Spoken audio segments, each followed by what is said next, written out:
Alright, what's up guys, and welcome to another episode of Retro Game Night, the video show hosted by me, Fred Rojas, for Gaming History 101. Tonight's show might have a couple extra sections. It depends on how I feel tonight.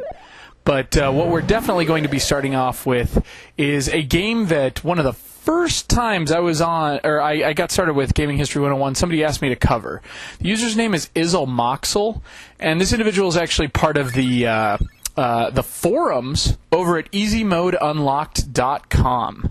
Many people probably don't know this because I'm doing a terrible job at telling people about it. But we have forums over at easymodeunlocked.com, and it's probably not been that active because I haven't been in there, and neither have other people, but Trees posts some stuff from time to time. Anyway, they asked me to do sometimes some coverage on the game Adventures of Lolo, and since I had run out of games I had not played before for the show, I thought it would be a great time to show off the first couple levels of the Adventures of Lolo, which was developed by HAL Laboratory in 1988, and HAL is actually where, and maybe at this time, current Nintendo president and CEO Satoru Iwata got his start. Balloon Fight was his first game. So this is a puzzle game, and to play all the levels would kind of give away the solutions. So instead, I'm just going to show off the first few levels and give you guys an intro into a great puzzle game called The Adventures of Lolo. So here's Lolo. What's up? He moves around. At this time, Lolo can only just move up, down, left, right. He doesn't have any powers. If I walk up to this green guy, obviously, he can push up to him, but it doesn't kill me or anything, but he's blocking my way.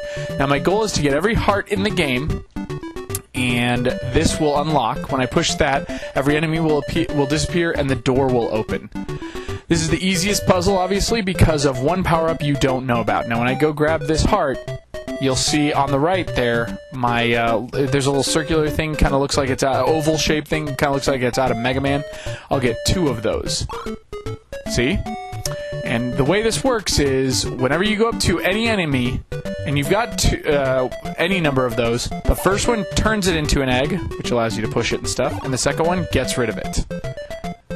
So then I can go up and get the second one, and boom.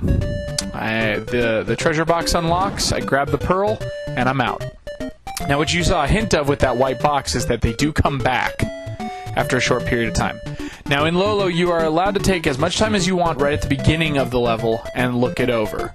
The reason for this is because if there are any tricks or creatures that activate or anything like that, and there will be in later levels, you can just jump right in, or you can wait, and until you take that first step, nothing activates. But since there's nothing that activates at this time, we're good.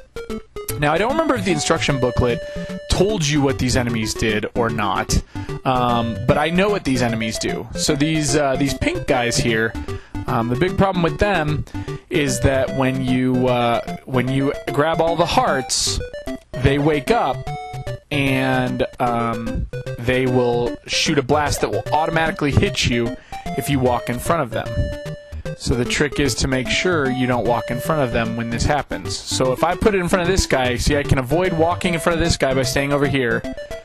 If I grab this one last, and then he can't hit me because I got a box in front of him. So I'll show you this in practice. Now there are multiple ways to solve this and many other levels. Like, see, I've got 2 blasts, so now I can even get rid of him.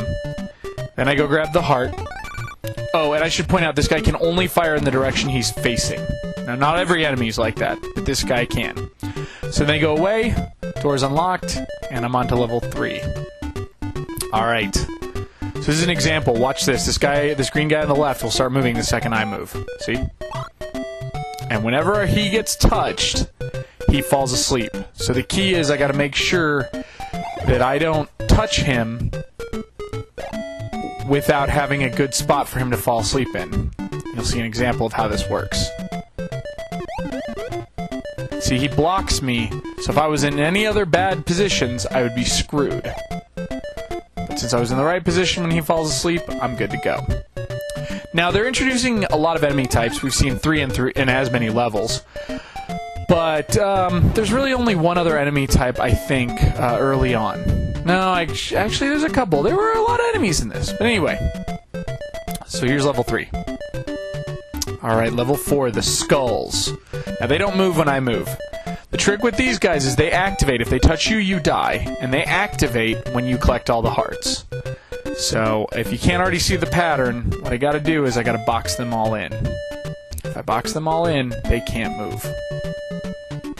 So first things first. Get that guy. Go over here. Get this guy. If I want to be really careful, I can even box him in so I can get to the door easily. This is the only kind of puzzle in this part, but it's not too hard. Basically do that, and then I'm guessing one of these 2 hearts will give me a blast. And I'm right. That's the only way you can get to them. Take out this guy. Grab the hearts. They activate. They can't get out. I come over here. Now, if that guy respawns, I'm screwed. So I gotta grab the treasure box pearl and head to the exit. Alright, now are the rock guys. I think the rock guys can squash me up against the wall. They start moving immediately. The trick is just not to get boxed in by them. I don't think I can do it. Well, I hope I can do this without dying, but I don't know how completely possible this is going to be. Alright, see, this guy's boxed me in, so I'm essentially screwed. So, when you're screwed like this, and this will happen, you press select,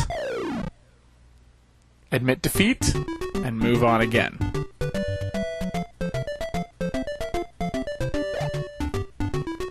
Ah.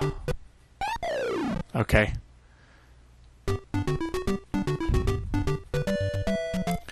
So hopefully I want to keep these guys a little farther away from me. When I go for it.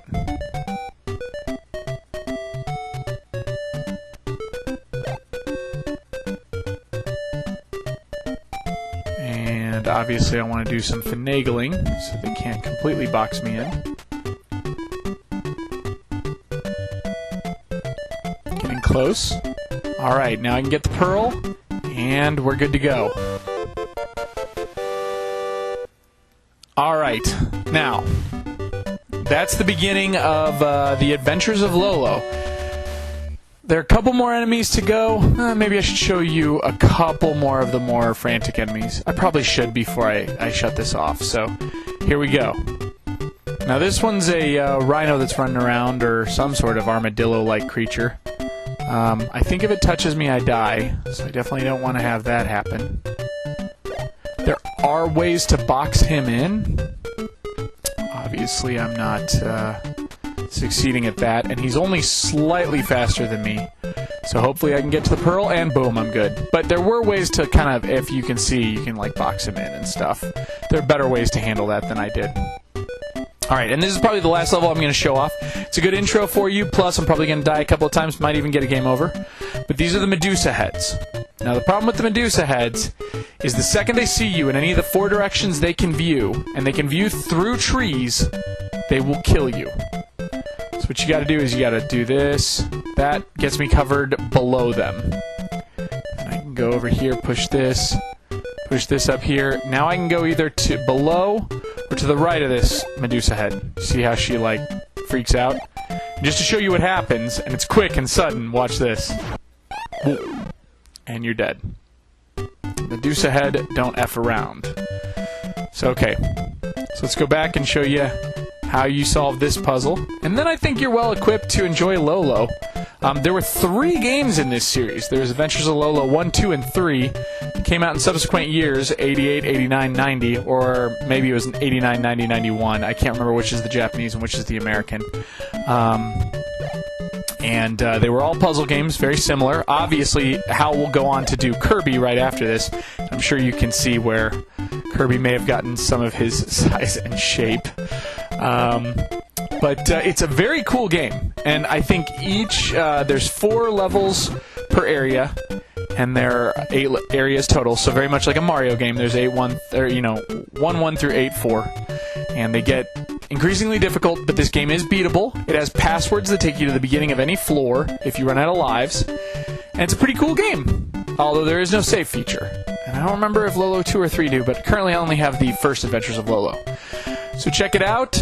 Maybe I'll do a write-up sometime on Gaming History 101, but this really kind of sums it up much better than any long write-up I would do and try to explain this. So hopefully if you guys are Nintendo fans or you know how to get your hands on this would be a cool game to try out. It's a fun little puzzle game that makes you think outside the box, and definitely one of the better examples of a late Nintendo title. So without further ado, we will call this to close and go on to the next part of our show, which is about Joe and Mac Caveman Ninjas.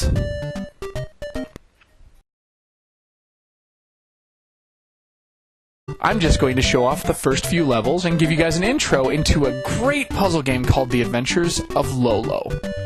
So here's Lolo. What's up? He moves around.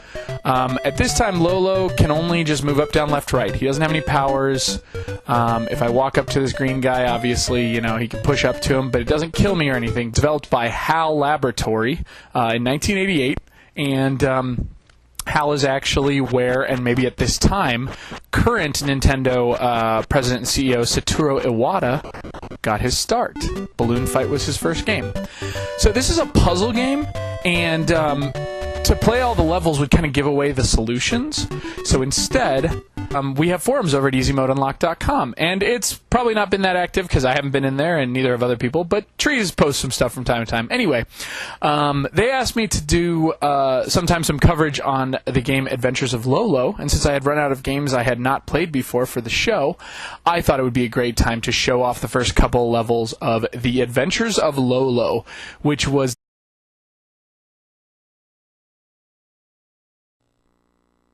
Alright, what's up guys, and welcome to another episode of Retro Game Night, the video show hosted by me, Fred Rojas, for Gaming History 101.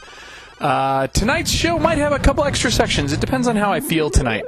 But what we're definitely going to be starting off with is a game that one of the first times I was on, or I got started with Gaming History 101, somebody asked me to cover.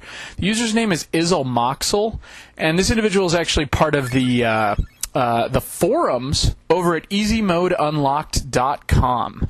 Many people probably don't know this because I'm doing a terrible job at telling people about it. But